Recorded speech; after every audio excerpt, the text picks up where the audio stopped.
Hi guys, hope everyone's well. Another glorious sunshiny day today, to be fair, so I've got my cup of tea, water features on in the background. We're in the garden. If you are in the industry or a hobbyist or anything else to do with ponds, there's always that first week of the year when you feel the weather's warming up, this is it, and the season's starting, and it's definitely been this week. It's been flat out at work, been doing a lot of jobs on filter cleans, pond cleans. We did a small fiberglassing job this week.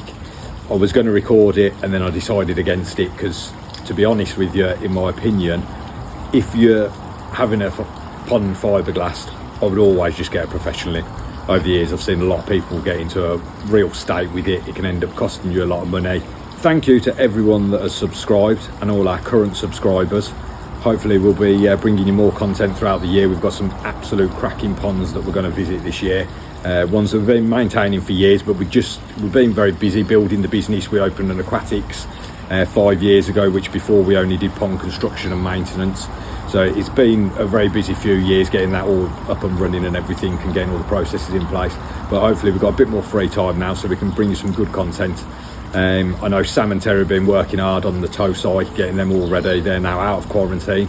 If you haven't seen their videos, they've been doing some absolute cracking fish on the WhatsApp group at some good prices, so well worth a watch, and perhaps joining the WhatsApp group.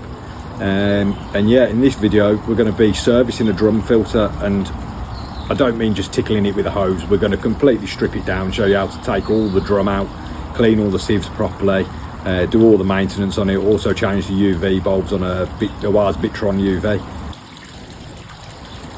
Quick note as well before I do go, the BKKS has announced their show dates this year, and I just wanted to mention, because I know there is a lot of hard work that goes into the preparation and behind the scenes on getting these shows even off the ground, let alone actually the day or the weekend when it's on. So keep up the good work, and if it's anything like last year's show, I'm sure it's going to be an absolute cracking show again. So well worth a visit this year, and don't forget to save the date. Well then, this is the pond. It has got child gridding on there because they've got children, so it's got the safe grid on just to make sure, so it is quite hard to see the fish, but you can see that the water is absolutely crystal clear. That's the filter system there. My tripod is set up precariously on the edge, so whether my phone will end up falling off, we'll find out, but hopefully we'll be able to get a decent angle down into the drum so you can see what we're doing. Let's get going. Right then, the first thing is we move the lid, take the lid off.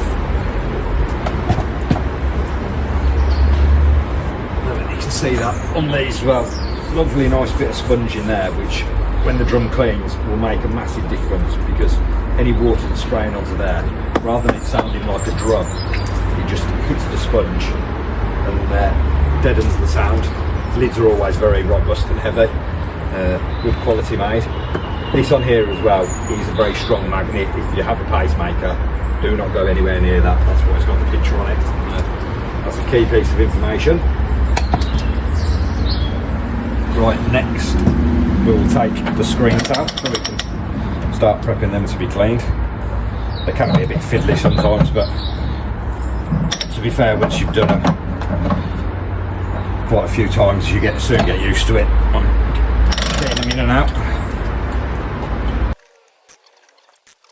They're out.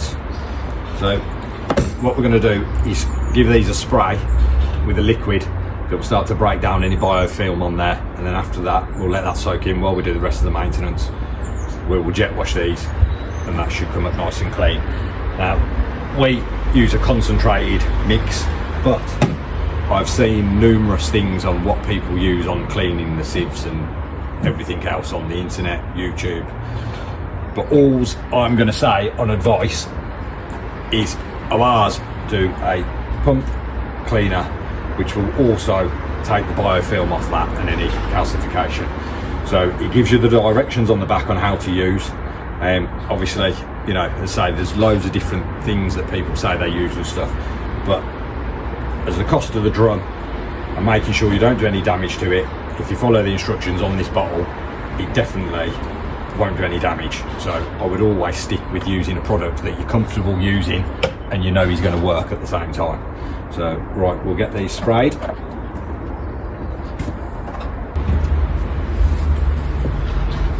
Right then, we're going to strip the drum out. So to take the drum out, we're going to need to take the motor off, and then the waste chute we're going to need to take out. So we will get them off now. The motor is just 2 locator bolts there. Now, it's not that hard to undo the bolts, but the only thing that can be a bit tricky sometimes, which it has been known to happen, is do not drop the bolts down into the drum, because it's very tight getting your hands in there. Only took me about half hour to find my 10mm spanner. Right, Allen key, 10mm spanner.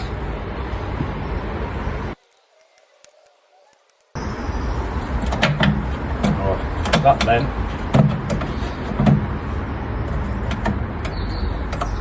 Won't blow yet because I forgot we need to loosen that bar off. So that just slides across, and then that will move round, giving you enough room to get the motor out.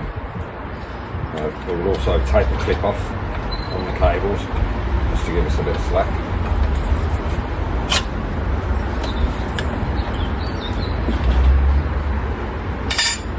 Press the motor down, unwind it from the cable.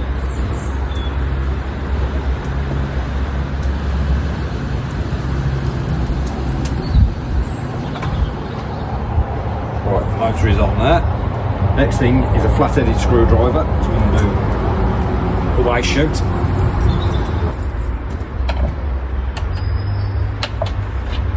So you probably can't see on the camera, but I'm just undoing it.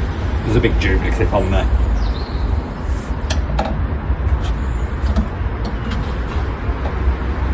Then this has been on for a while. It will normally need a little wiggle and a jiggle to get it off.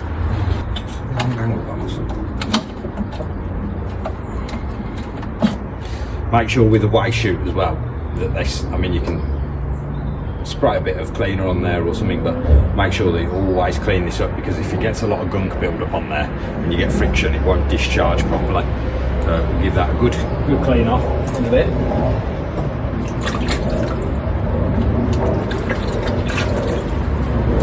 Then we should turn that right round to there. The next thing see, and I'll grab the camera, is a pin. So we've taken the waste chute off here, taken the motor out of this section here, move this pipe, and then there is now this circlip pin in here which we need to just pull out, and then this pin will then be released, so we can pull that out and that will release the drum. I'll put the camera back up there, which you won't be able to see me taking the pin out, but unfortunately I cannot film it and put it out at the same time because I need 2 hands. Right, that's the pin there. Nice and easy to take out. No issues there. And then if you give that a wiggle, a lovely bit of steel pin, milled, that's the word, milled steel pin. Take that out. Right, so we remove the pin. So now there are the 2 connections that hold the UV on the back. So that's one of them. Obviously, just make sure you're supporting the UV at the back so it doesn't just fall. If you unscrew both of them, that's number 2. The Bitron UV will then, you can see that that's lifted off the back now. I'll go through, we've got to change the UV bulbs on that, so go through that after. And then hopefully, fingers crossed, that is your drum. So the key part on this, so that you're not getting an error code, is this bit here is greased so that it spins nice and easy. So we will clean all of this down, and then on the rubber seal here and just round there we'll wipe it off, and then we will give it some more lube, re-grease it, and it should be good to go again. Now that the drum is out, you can now see down to the wash pump, which is a great opportunity to drain the drum down, give it all a clean out, make sure there's no gunk and waste in there, and then also make sure that the wash pump is nice and clean to make sure that you're running on full pressure when you're cleaning, when the drum's cleaning. So we'll now drain it down and get it all cleaned.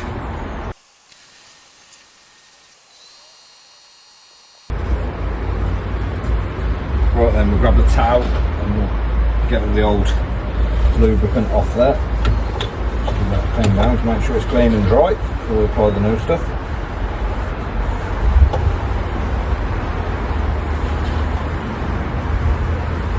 There we go. It's horrible stuff, this is horrible stuff. Right, lubricant. I'll call it lubricant because you don't want to get grease, because grease won't do your fish any good. So we use this Aquaflow one, massive tub of it. You can get it from most builders merchants or Screwfix tool station. So this says on it as well, is suitable for drinking water. Being as it's suitable for drinking water, it won't do your fish any harm. So it's a good one to use, but do make sure that if you are getting one, that it is the correct one that will be okay for your fish. As I say, the last thing you want to do is put some form of grease on there that's going to be toxic to your fish. And if you're doing it, make sure you've got a towel, because obviously the lubricant is waterproof, so it's horrible when it's on your fingers. Right, that's that side done. So we'll clean up the drum now, and then we'll apply some more lubricant to the plastic rim on that, and then we'll start putting it back together. Yeah, I hear sometimes, and I see on social media, and people are almost saying that the Oase drums are overpriced and oh, they're not the best and all the rest of it. But to be perfectly honest with you, we install a lot. We've installed different drums. We installed a hell of a lot of Oase, purely for the fact customer service is exceptional. They've always got the parts. So if you're doing it, the unfortunate event that you need any parts, easy to get hold of. Not a company that's going to disappear in the next couple of years and then you can't get hold of parts. And as I say, the design, when you actually take one of these apart and stuff, which a lot of people almost seem scared to do, because I think it's very complicated, but hopefully with what we've shown you now, it's actually only a couple of nuts and bolts that you need to take out, and as long as you do it in the right order, which I don't always remember the correct order, then they're so easy to service and take the parts out and work on. I mean, any DIY enthusiast will be able to work on this absolutely no problem. Whereas some of the drums, you know, if you've got broken parts or anything goes wrong with it, it's very hard to fix them. As I say, they're made very robust. They're a nice solid unit. I mean, this is right next to the pond, but I know from experience that when they do actually clean, sorry, that's my jet wash. When they do actually clean, they're probably one of the quietest drums on the market. Let's say with that bit of sponge on the back of the lid, it dulls the sound down. I mean, we've installed drums that customers have provided sometimes, and obviously I won't say what drums they are, but I mean, some of them, when they go to clean, it sounds like there's a rocket about to take off. So I say I highly recommend them, and I do think for ease and accessibility of cleaning and maintaining them, you can't really go wrong. Right, we should start putting it back together.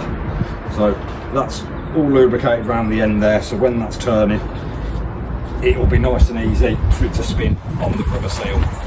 So we slide that back in there.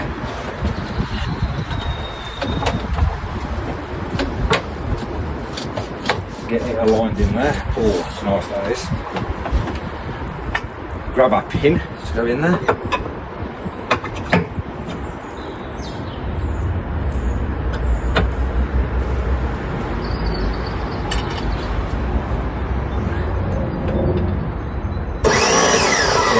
Clip back in. They're done. And as you can see now, that's spinning lovely, that is. Nice and freely. No resistance on that. Happy days. I'm just going to put the lubricant away, because I know what'll happen if that falls over. It'll be everywhere.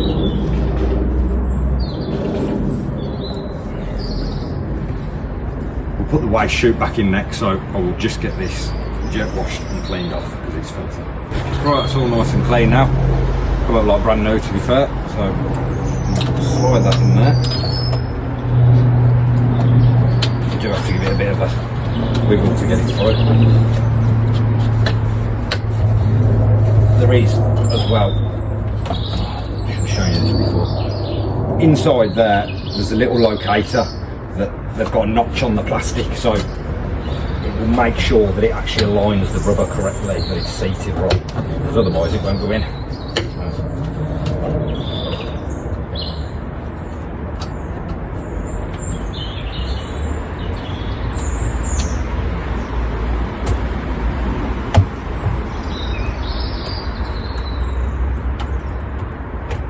I think the other thing with the Oase drums as well is they're actually quite competitive now on the price, looking at the cost of a lot of the other drums on the market, and I do feel that Oase, the amount of design and technology that they put into their products, it's not just, you know, oh, let's build a drum. I mean, there's bypasses that go through on the media side, so that you're not actually, so you get enough dwell time on water on the media. Obviously you can hook this up, and I think they were one of the first companies to do it.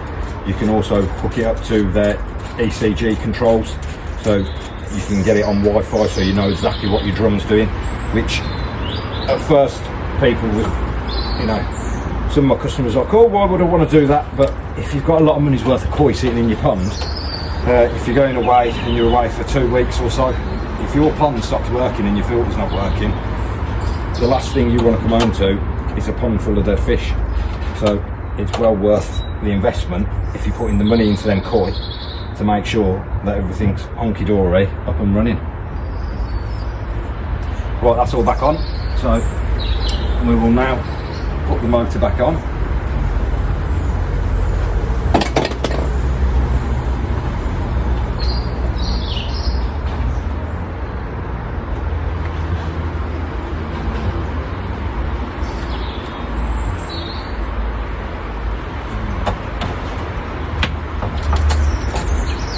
Always takes a minute to figure out which way around it goes again.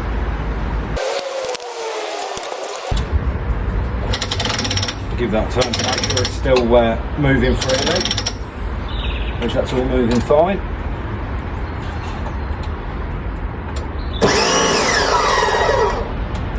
Just pinch them up. It's back in.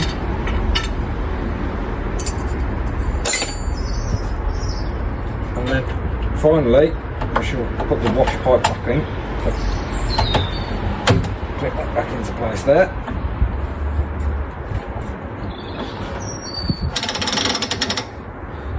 And now we just got to clean the screens. So they've been soaking. We'll now give them a jet wash off, and they should be good to go.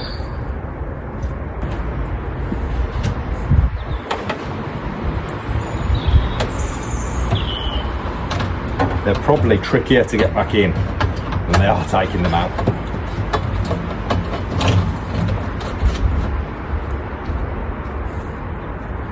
Next one. What I always find as well is that is crucial. If you hold it by that black section there, when you're trying to pull it out to get the clips on, it does help a lot. And just make sure that you've got the drum turned far enough that it is not catching. When you're trying to put it in, you won't be able to put it in if you have it at the top here anywhere, because there's the waste chute, so it won't fit in.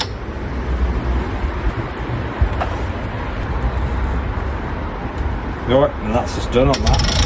I've got to put the fittings back in there, which I'll do in a bit, because I'm going to put the lid back on, and we've got a Bitron UV that needs the UV bulbs changing on, so I will just go over that and show you the Bitron UVs, because they are a piece of kit. There it is, the Bitron. This is a 120, so it has two 60-watt bulbs in there. This actually, being as the drum is pump fed, this connects directly onto the back of the drum. So you screw that, they go through the holes in the drum, and then you put on the inside, they're what's screwing to lock it on. They've got rubber washers on, so you won't get any leaking. But yeah, they're a lovely piece of kit. One of my main features that I like on these is it tells you the temperature, gives you all the control panels, so you don't have to have them on full hit. It'll also do time, so it knows how long the bulbs have been, new bulbs have been in there for, as long as you reset it. So then it will tell you when the new bulbs need changing. Very easy to work on. And one of the key things as well is the size of this unit. Even though it looks huge, which it is big for a UV, it just gives you a huge burn area inside, which is great for keeping your pond and your water crystal clear. So there is a blue clip on the back that we unclip. We then undo the locator screw.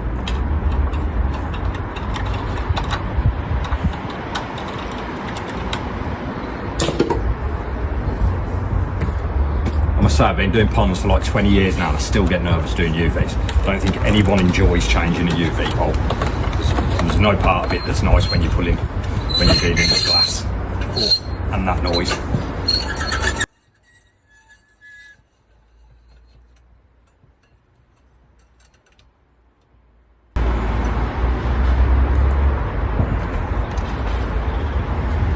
Right, I shall put this down over there for a sec, because we're going to just check the quartz sleeve first. As I've said in previous videos, you need to check your quartz sleeves, make sure you haven't got calcification on it. I did a previous video on it where a customer, the pond wasn't clearing at all really, and then when we took the quartz sleeve out, it's because it had got loads of calcification on there, and it was filthy, so obviously the light can't get through, can't penetrate through the water, and that's just going to make it go murky. To get the quartz sleeve out, hopefully you can see this on the camera, if you turn that, and it's got a little arrow and it tells you here for it to be unlocked, and then just tease it, the quartz sleeve will come out. And I mean, look at that, what a piece of kit. I've never seen a quartz sleeve like it. That is definitely going to give you good burn time and keep your pond water crystal clear. And as you can see, that quartz sleeve absolutely spotless, so it can, luckily, the nice part, we can put it straight back in.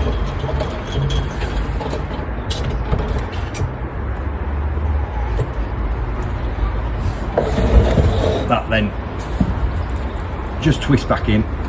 It's as simple as that, guys. Right then, I'll put this part on the floor and we shall do the bulbs.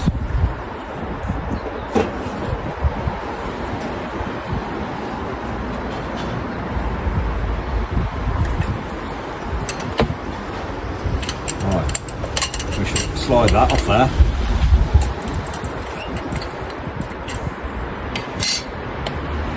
Right, there is a locking nut here to make sure that the bulbs stay in. So it's got your arrow, it's got your unlock and lock again. So you literally flick it like that, and then that will slide up. And we can remove the old bulbs.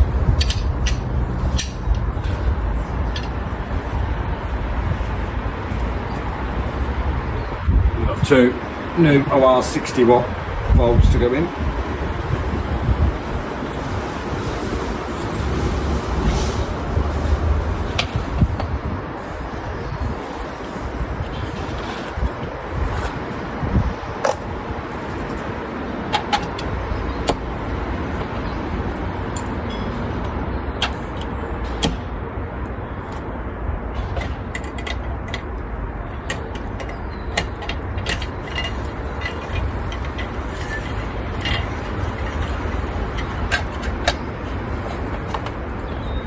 Push that down and then it will lock back in, so that now you can't get them bulbs out, which is great because it just holds them in position. You can pull the UV back together knowing that the bulbs are safe and secure in position.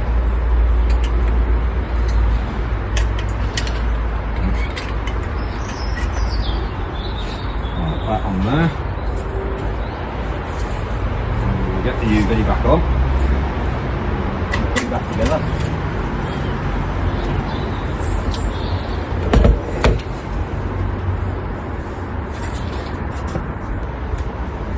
Probably worth mentioning as well that this control panel here, it will also actually come up with an error code if there is any problems, if a bulb fails or anything like that, it will tell you on there. So everything at a glance on this system, you can have a look. If it's got an error code, you know that something needs looking at.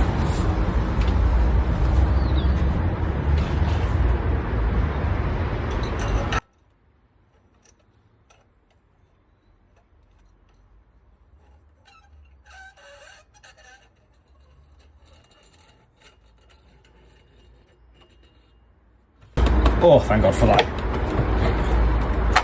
Right, do the blue clip back up.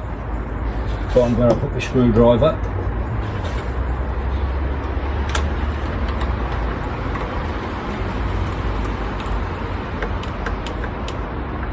So you don't need to over tighten that, just give you a little pinch. And that's all sorted. Right, we'll get it back up and running. When I mentioned about that this will show up error codes, the drum will also show error codes as well, which is a great feature. The only thing that I would say with them error codes is a lot of customers phone me in a panic thinking their filter's going to blow up or something because it's got an error code. They obviously list them as an error code, but I wouldn't actually say it's not always necessarily an error. It's more of just, it signals you that something needs to be looked at on the drum.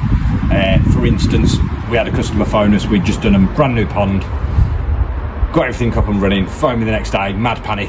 Oh, I've gone out and the drum's saying there's an error.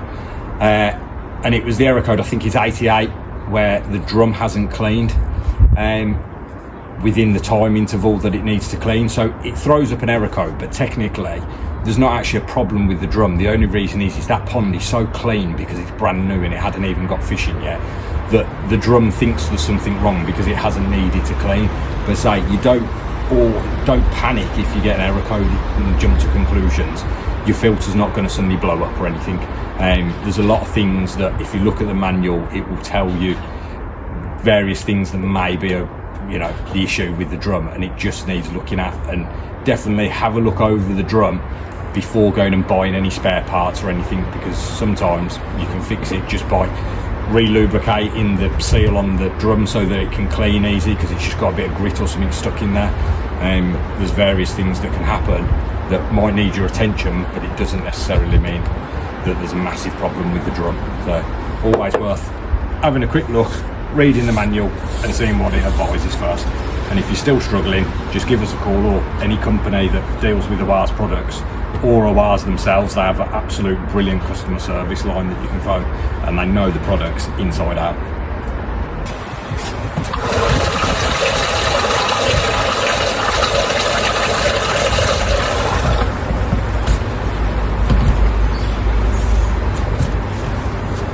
Right, the drum's back up and running now. What we'll do is hold the clean button and then just get it to do a clean.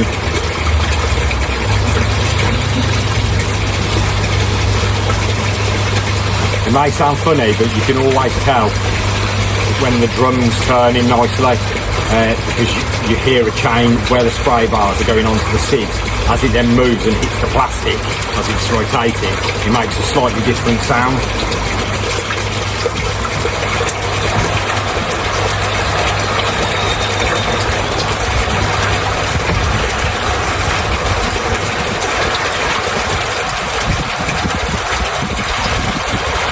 Good.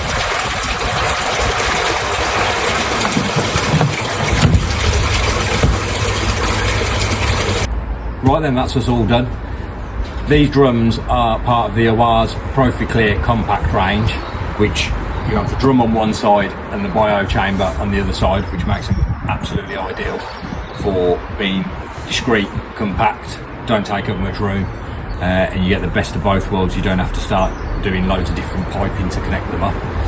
If there's anything that I've missed on the video, or you've got any questions, if you just drop them in the comments and we will reply to you as soon as we can. Sorry I'm squinting, but the sun is right in my eyes, and we will see you on the next video.